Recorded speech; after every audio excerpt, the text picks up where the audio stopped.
Ever see one of these? It's a simple acrylic cup that you can use to release fascia and help improve your range of motion.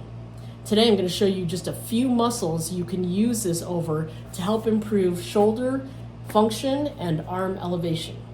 Let's get started. Whenever you use cupping, there are 3 basic techniques you could use. What you want to do first is apply some lubricant or lotion. Massage lotion works really well over the area you're going to treat. I'm just going to apply this over the upper arm because we're going to do several muscles today. And then take the cup. One of the common cupping techniques is to simply place the cup, suction it, and leave it there. This is a stationary technique. I don't use it often, but a lot of other clinicians do. Another thing you can do is this, we call it kind of a plunging technique, where you squeeze it, pull up the fascia, release it, place it differently, pull up the fascia, release it. That's technique number 2. But my favorite technique is this third technique, where we actually are doing something similar to skin rolling. So squeeze it, place it on the area I'm going to treat, and then I roll it around. This is what I'm going to demonstrate today. One of the best things you can do for your shoulder patients is to release the fascia at the acromio-clavicular joint, or the AC joint. This joint is imperative in getting your arm overhead without impingement.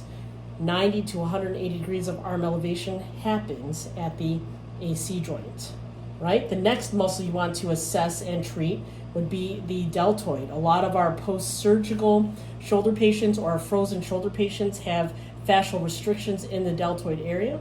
So again, squeeze, and this is the anterior deltoid.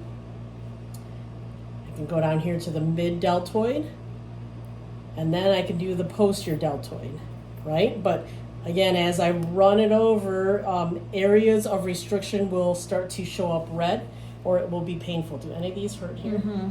Mid-deltoid. Mid-deltoid, okay. So that's restriction there. Release that deltoid, and they'll probably get better range of motion. All right, the next key muscle is the biceps brachii. This one is often tight in people with shoulder impingement. Right, so here right on the front of the shoulder, we have the long head of the bicep that comes and attaches, comes through the bicipital groove and attaches at the top of the scapula. And then we have the short head of the bicep that runs this way and attaches to the coracoid process. Most of the fascial restrictions you'll feel will be right here in the muscle belly.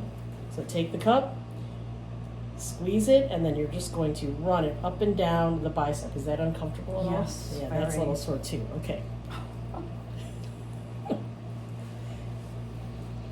All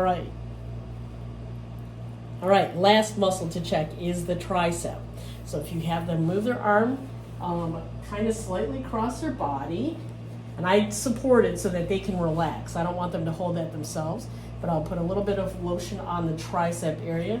Same thing, squeeze here and then run it. Is that tender? Mm-hmm. That's a little tender too. But if it's a little too difficult, if it's a little too painful for the patient, simply unstick it and then squeeze it less. So you can apply less of a fascial mobilization by squeezing it less and applying less of a suction. Okay, so if the patient's having a hard time because it's really tender, as is the case here, no need to torture them. Just lighten up and go ahead and move this around and release the fascia. All right, so those were 4 major muscles, 4 major areas that I showed you to help release a restriction in arm elevation.